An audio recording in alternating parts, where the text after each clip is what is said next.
The U.S.-Egyptian relationship has been a troubled one for some time, and it's in real danger of deteriorating. It's been more and more difficult for the United States and Egypt over time to find common ground, particularly on how Egypt defines its own challenges, as well as how to cooperate in the Middle East region. Egypt's internal challenges have become so intense.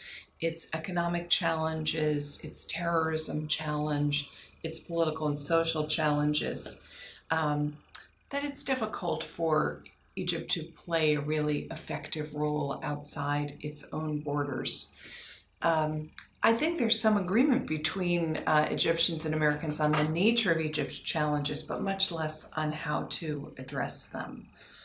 There's some partial agreement on how to address economic challenges, but in terms of terrorism and political challenges, the scorched earth policies of President Sisi in general are seen in the United States as being unconstructive and as fueling terrorism.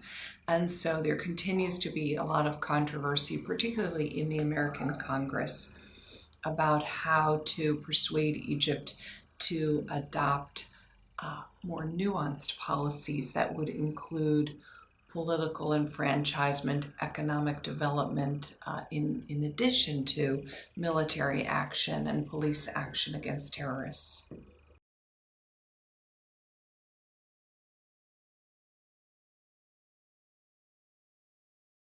Since President Sisi came into office, he's been trying to diversify Egypt's foreign relations. And this is really because of Egypt's strong economic needs. Egypt needs billions of dollars of external financing every year, as well as help with military equipment, etc. So there has been an outreach to Russia, among other world powers, and President Putin in Russia has taken advantage of this, and there's been a lot of contact between Egypt and Russia over the last few years. Most recently, what we've seen is something new, which we haven't seen since the 1970s, which is a Russian request to Egypt to grant access to Egyptian air bases to Russian military aircraft. There's also the possibility of a resumption of civilian flights from Russia to Egypt. This would be of a lot of value to President Sisi to bring Russian tourists back and foreign currency back to the Egyptian economy. So this is an increasingly complicated relationship. The one thing that Russia does not really have to offer Egypt is a lot of money.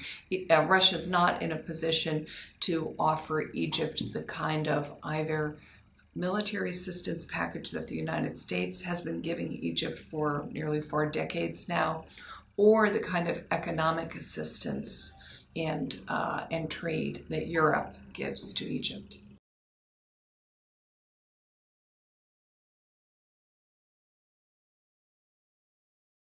President Trump, in recognizing Jerusalem as the capital of Israel, but without recognizing the Palestinian claim to Jerusalem as a Palestinian capital, has fulfilled a campaign promise, and this is really primarily a domestic political move.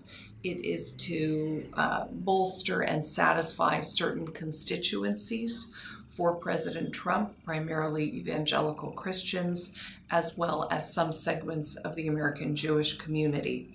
What remains to be seen is whether President Trump will then continue to pursue putting forward some kind of an Israeli-Palestinian peace plan, or whether this move, in a way, announces the end of his efforts on Palestinian peace. I think that's a possibility. It's difficult to see now, having taken this step, having sided with Israel and against Palestine, as it were, on the issue of Jerusalem, how any peace plan that he would put forward, and particularly with what we're hearing about it, how it would be received well by Palestinians or even other Arab leaders.